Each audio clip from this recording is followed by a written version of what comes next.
안녕하세요. 미국주식론 대학의 미준입니다. 4월 4일 오늘의 미국주식 뉴스를 시작합니다. 미준의 오늘의 미국주식 뉴스는 아무래도 뉴스 컨텐츠이기 때문에 제가 방송을 미리 준비하는 건 좀 어렵고요. 그날 새벽에 일어나서 여러분들께 공유해드릴 만한 기사가 있는지 찾아보고 또 취합하고 이러면서 녹화 준비를 빨리빨리 하고 있습니다. 그리고 나서 또 편집도 빨리 해서 올려야 되거든요. 왜냐면 한국에 계신 분들께서는 이제 저녁 시간이기 때문에 제가 조금이라도 이제 방송 시간을 늦추게 되면 잠자리에 드시는 분들이 계십니다. 그래서 제 딴에는 좀 제한된 시간에 마음을 졸이면서 시간에 쫓겨가면서 방송을 준비하고 있는데요. 오늘 아침에는 좀 문제가 생겼습니다. 새벽에 일어나서 이제 기사를 검색하려고 그러니까 인터넷이 다운이 됐더라고요. 좀처럼 있지 않은 일인데 갑자기 오늘 굉장히 좀 난감한 상황이 발생을 했습니다. 그래서 기다려봤더니 한 1시간 반 정도가 걸려서 인터넷이 복구가 되더라고요. 그래서 오늘 방송 하루 쉬어야 되나 이런 생각을 하다가 조금 미흡하더라도 방송 빨리빨리 준비해서 여러분들께 짧은 방송이나마 공유를 해드리는 것이 맞다라고 생각을 했습니다. 자, 그래서 오늘은 준비가 좀 미흡한데요. 여러분들 이 점 감안하시면서 오늘의 미국 주식 뉴스 시청해 주시기 바랍니다. 자, 그러면 빠른 시간에 준비해서 보내드리는 4월 4일 오늘의 미국 주식 뉴스 바로 시작합니다. 앞에서 잠깐 말씀드린 것처럼 오늘 방송은요, 시간 관계로 헤드라인 중심으로 요점을 짧게 정리해 드리도록 하겠습니다. 자, 오늘 첫 번째로 준비된 헤드라인은 오펙에 관련된 소식이고요. 아마도 주말 동안 여러 뉴스 매체를 통해서 이미 접하신 소식이라고 생각이 됩니다. 오펙이라는 것은 이제 Organization of Petroleum Exporting Countries의 약자죠. 석유 수출국 기구라고 보시면 되는데 이 확장된 형태의 오펙 플러스에서 이제 연준의 일을 좀 더 어렵게 만들고 있다, 복잡하게 만들고 있다, 이런 기사의 제목입니다. 잠깐 그 내용을 살펴보면요. Several OPEC plus members, 그러니까 몇몇 오펙 플러스에 속하는 석유 수출국 국가들이 일요일날 깜짝 발표를 했습니다. 자, 그 발표 내용은 뭐였냐면요. 자발적으로 석유의 생산량을 줄이겠다. 따라서 산유국들이 이제 추가적으로 감산을 하겠다는 좋지 않은 소식이고요.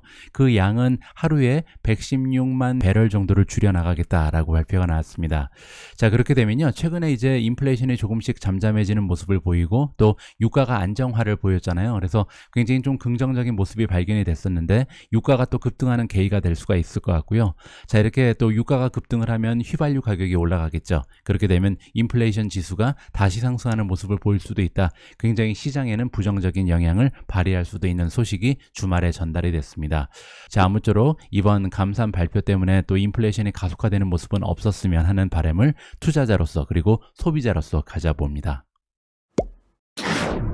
바로 앞에 기사에서는요, 오펙 플러스에 소속되어 있는 석유 수출 국가들 중에 일부가 자발적으로 원유의 생산을 감산한다라는 좀 부정적인 뉴스를 여러분들과 공유를 했습니다. 다소 이제 투자자 입장에서는 걱정되는 내용인데요.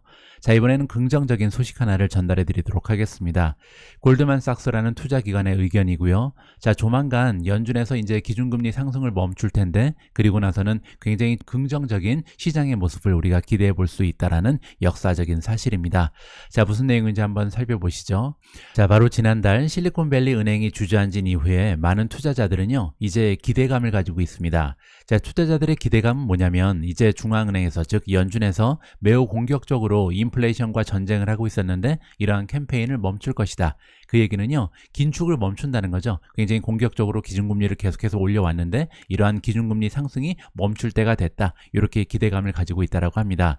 자, 이러한 기대감을 반영하는 것이 퓨처 마켓, 즉 선물 시장인데요. 선물 시장의 움직임에 따르면 현재 연준에서 25 베이시스 포인트를 5월 달에 추가적으로 올릴 것으로 기대를 한다라고 합니다. 따라서 딱 한 번 정도 25 베이시스 포인트가 추가적으로 올리고 나서 그리고 나서 피봇이 나타날 것이다. 피봇이라는 것은 이제 기준금리 상승을 멈추고 드디어 떨어질 때가 됐다. 이렇게 보고 있다는 거죠. 자, 1983년 이후에 S&P 500은 평균적으로 8% 올라간 적이 있다라고 합니다. 자, 이게 무슨 얘기냐면요. 연준에서 이제 기준금리 상승을 하다가 멈출 때가 있잖아요. 있잖아요. 자, 이렇게 멈추고 나서 3개월 이후에 S&P 500의 주가 흐름을 살펴보면 평균적으로 8% 정도 올라가 있었고요. 자, 올라갈 확률이 중요하겠죠. 여기 나와 있는 것처럼 6번 중에 5번 정도는 올라간다. 따라서 10중 8구 올라갈 가능성이 높다. 이렇게 지금 우리가 얘기할 수가 있는 거죠. 자, 그리고 1년 후에 주식시장의 모습을 살펴보면 평균적으로 무려 19%나 올라가 있다고 합니다. 따라서 일단 기준금리의 상승이 멈추게 되면 6번에서 5번 정도는 올라간다. 굉장히 높은 확률로 주식시장이 상승하는 경우가 빈번했다. 이렇게 볼 수가 있고요. 그리고 평균적으로 12개월의 주가는 19%나 올라가 있었다. 이게 이제 역사적인 사실이다. 이렇게 우리가 살펴볼 수가 있는 거죠. 자, 그러면 이러한 배경을 이해하고 과연 어떠한 방식으로 우리가 투자를 하면 좋은 수익률을 낼 수 있을지 거기에 대한 조언도 골드만삭스가 해주고 있는데요. 자, 이 부분은 다음 뉴스에서 살펴보도록 하겠습니다. 자, 골드만삭스의 투자 조언에 따르면 성장주에 투자를 해야 된다. 리세션이 오건 오지 않건 그건 상관이 없다. 성장주에 투자하는 것이 지금 가장 현명한 투자의 전략이다라고 얘기하고 있습니다. 자, 골드만삭스의 조언을 조금 구체적으로 살펴보니까요. 하이 마진, 따라서 마진이 굉장히 높은 그런 성장주에 투자를 해야 된다라고 얘기합니다. 로우 마진 대신 하이 마진에 투자를 해라. 하이 마진 성장주는 뭐 대표적으로 엔비디아라든지 마이크로소프트 뭐 이런 기업들이 있겠죠.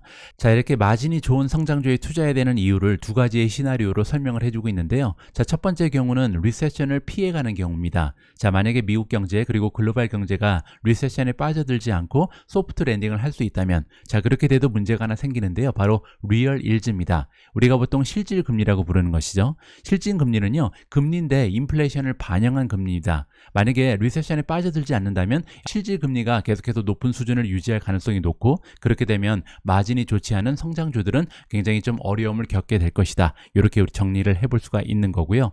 자, 그리고 두 번째 경우를 보도록 하겠습니다. 만약에 미국의 경제 그리고 글로벌 경제가 리세션에 빠져든다면, 리세션이라는 것은 이제 경기 침체가 찾아오는 거잖아요. 자, 그렇게 되면 굉장히 리스크가 올라가기 때문에 투자자 입장에서는 이번에도 퀄리티가 좋은 우량 주식에 몰려들 가능성이 높다. 그렇게 되면 결국은 하이 프로핏 마진을 가지고 있는 기업들이 유리한 위치를 차지할 것이다. 따라서 리세션이 오건 오지 않건 지금 현재 중요한 것은요, 성장세도 좋고 그리고 수익률도 좋은 이러한 우량 주식을 차려서 투자하는 것이 가장 현명한 투자의 전략이다. 이렇게 설명을 해주고 있는 겁니다.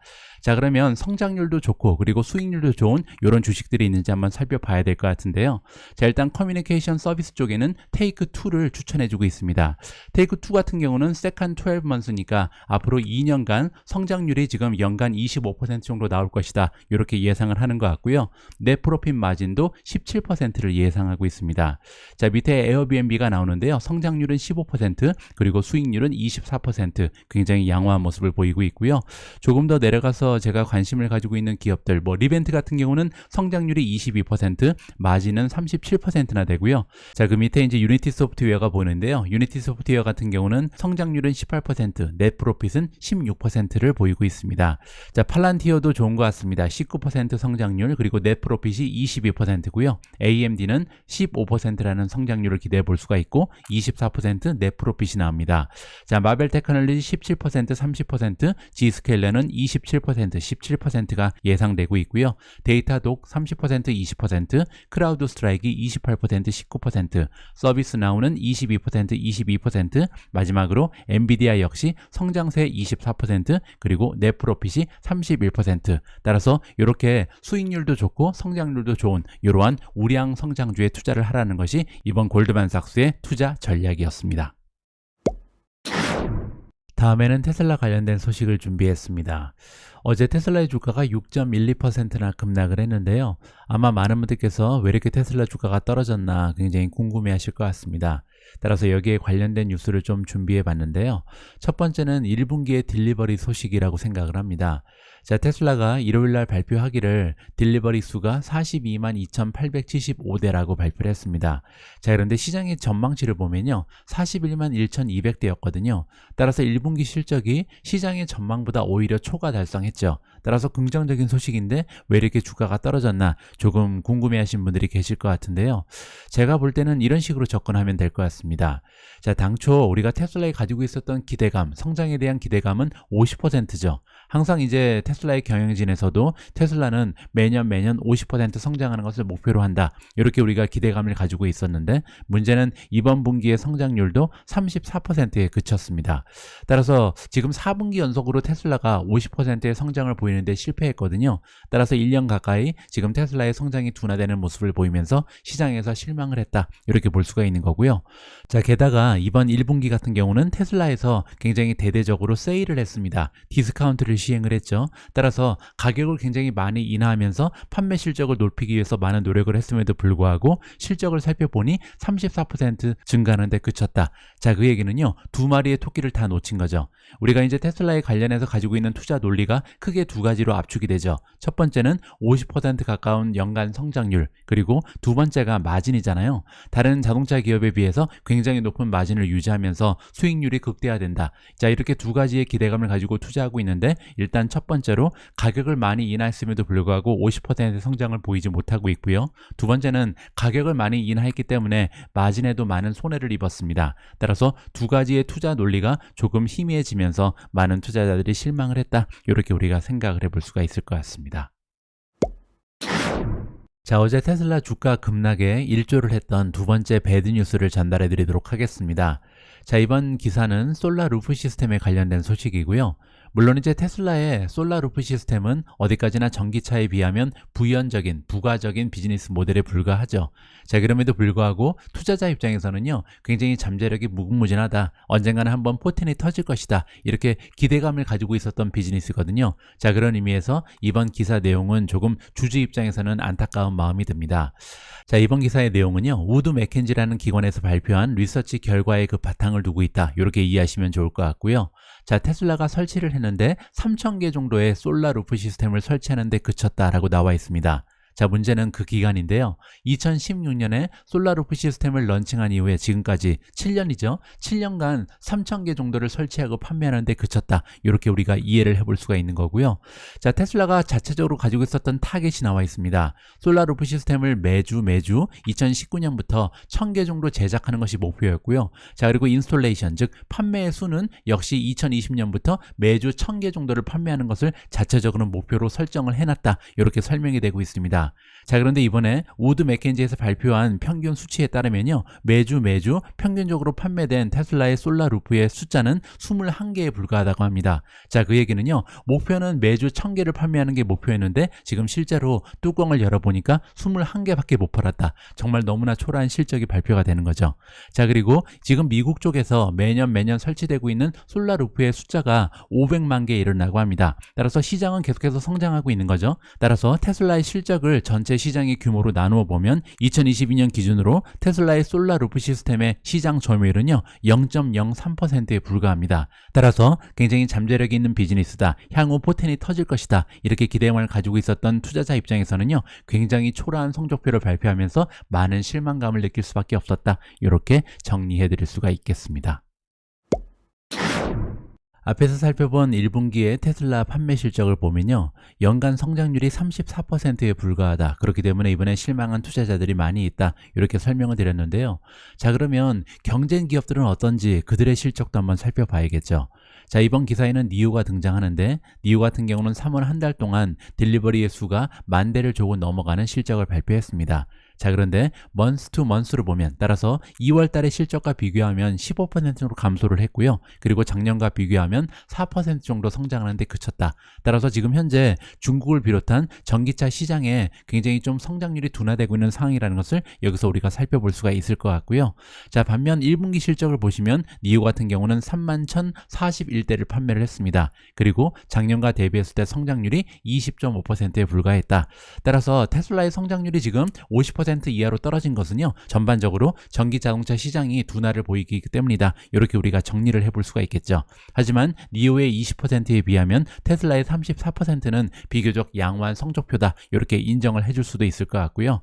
자, 엑스팽, 샤오펑 같은 경우도 실적을 발표했는데요. 3월 한 달 동안 판매된 자동차의 숫자가 7,000대에 불과했습니다. 따라서 니오에 비해서도 굉장히 떨어지는 실적을 이번에 발표를 한 거죠. 엑스팽 같은 경우는 굉장히 어려움을 겪고 있다. 이렇게 우리가 정리를 해볼 수가 있고요. 있고요. 자, 마지막 3인방 중에 리오토가 남았죠. 리오토는 실적이 괜찮았습니다. 자, 2823대를 이번에 한 달 동안 판매를 하면서 1분기의 실적이 무려 52,584대를 보이고 있습니다. 따라서 중국 전기차 3인방 중에 가장 좋은 실적을 발표를 했고요. 자, 성장률을 봐도 굉장합니다. 3월 한 달 동안 2823대를 판매하면서 작년 대비 성장률이 88.7%를 찍고 있고요. 전달에 비해서도 25%라는 굉장한 추세를 발휘하고 있습니다. 자, 그리고 1분기 전체로 봤을 때는 52,584대를 판매하면서 작년 대비 성장률이 65.8%에 이르고 있다. 따라서 테슬라보다도 좋은 실적을 이번에 발표하고 있는 거죠. 따라서 지금 현재 상황에서 전기차 시장이 조금 둔감되는 모습을 보이는 것은 사실인 것 같고요. 그 와중에서도 리오토만이 천상천하 유아독존의 모습을 보이고 있다. 이렇게 정리가 가능할 것 같습니다. 자, 리오토 같은 경우는요, 지금 현재 레이팅도 굉장히 좋습니다. SA 오토즈 스코어가 바이 3.66을 받고 있고요. 월가의 전문가들, 애널리스트들은 스트롱 바이, 강력 매수를 주장하고 있습니다. 4.60. 그리고 마지막으로 수치적인 분석을 해봐도요, 퀀트 스코어가 4점을 넘어가면서 매수 의견을 획득하고 있다. 따라서 전기차 기업들 중에서는 지금 리오토의 추세가 가장 좋다는 것을 우리가 이번에 직접 확인을 해볼 수가 있었습니다. 다음에 전해드릴 헤드라인에는 구글이 등장을 합니다. 여러분들 잘 알고 계신 것처럼 최근에 구글이 비용 절감을 위해서 굉장히 많은 노력을 시행하고 있습니다. 특히 이제 구조조정을 굉장히 좀 극단적으로 하면서 많은 사람, 많은 인원을 줄이고 있는데요. 거기에 그치지 않고 굉장히 사소한 비용까지 절감을 한다. 이러한 내용이 보도가 되고 있습니다. 자, 이번에 CNBC 프로에서요, 구글의 인터널 메모를 입수한 것 같은데요. 그 안에 굉장히 좀 흥미로운 내용이 많이 들어 있습니다. 자, 여기 보시는 것처럼 여러 가지 비용 절감을 위해서 직원의 혜택도 줄이는 것 같습니다. 자, 피트니스 클래스는 이제 헬스클럽이잖아요. 따라서 직원의 복지를 위해서 피트니스 클럽 회원권도 제공을 하고 있었는데 이런 부분도 줄여나간다. 자, 그런데 더 흥미로운 부분은요, 아주 사소한 것들이 나옵니다. 스테이플러라든지 테이프. 스테이플러는 우리가 보통 호치키스라고 부르고요. 테이프는 스코치 테이프를 얘기하는 거죠. 이런 것들도 아껴 써라. 이렇게 인터넷 메모에 써 있고요. 자, 그 밖에도 랩탑 컴퓨터가 나오는데요. 노트북이죠. 노트북의 교체 시기도 굉장히 좀 연장을 할 것이다. 자, 그 얘기는 빨리빨리 바꾸지 말고 하나의 노트북을 오랫동안 써라. 이렇게 지금 지시가 나오는 것 같습니다. 자, 따라서 2023년 들어서 구글이 정말 사소한 것까지 짜내면서 비용을 절감하기 위해서 많은 노력을 하고 있다. 뭐 긍정적인 부분도 있는 것 같고요. 그만큼 어려운 시기가 찾아온다는 것을 여기서 다시 한번 확인을 해볼 수가 있을 것 같습니다. 자, 다음 헤드라인은 소파이 관련된 뉴스입니다. 소파이 테크놀로지가 이번에 새로운 핀테크 기업 하나를 인수하는 것으로 나와 있는데요. 제가 개인적으로 생각했을 때 굉장히 긍정적인 소식입니다. 자, 소파이 테크놀로지가 이번에 월요일날 발표를 했다. 자, 올 캐시 트랜잭션이라고 나와 있잖아요. 현금을 주고 산다는 거죠. 그 얘기는 추가적으로 주식을 발행하지 않는다. 희석 효과 없으니까 걱정하지 마라. 기존 주주들을 안심시켰고요. 자, 이번에 인수하는 기업은 핀테크 모기지 렌더. 자, 모기지는 주택담보대출을 얘기하는 거죠. 모기지 렌더인 윈담 캐피탈 모기지를 인수한다라고 나와 있습니다. 자, 얼마를 주는지 구체적인 그 금액은 이번에 공개가 되지 않고 있고요. 자, 이번에 소파이가 이 모기지 전문 기업인 윈담 캐피탈을 인수하는 것은요, 소파이의 영역을 확대하는 것이다. 원래 소파이는 대출이 주 비즈니스이긴 합니다. 하지만 학자금 대출이라든지 개인 신용 대출에 집중을 하고 있었던 기업이 소파이거든요. 따라서 이번에 그들의 비즈니스 영역을 모기지 쪽으로 확장하는 좋은 기회가 마련이 됐다. 따라서 2023년 후반부터 그리고 내년부터 새로운 매출의 소스가 하나 더 추가된다. 굉장히 반가운 소식이라고 전달을 해드릴 수가 있을 것 같습니다. 4월 4일 보내드린 오늘의 미국 주식 뉴스는 여기까지입니다. 오늘은 여러가지 악조건 속에서 방송을 진행하느라 여러분들 시청하시는데 좀 불편이 있을 것 같습니다. 아무쪼록 내일 방송에서는요, 정상적인 상황에서 제대로 된 방송을 여러분들께 공유해 드릴 수 있도록 하겠습니다. 우리 모두가 미국 주식 투자로 은퇴하는 그날까지 다 함께 화이팅입니다. 행복한 하루 되세요. 감사합니다.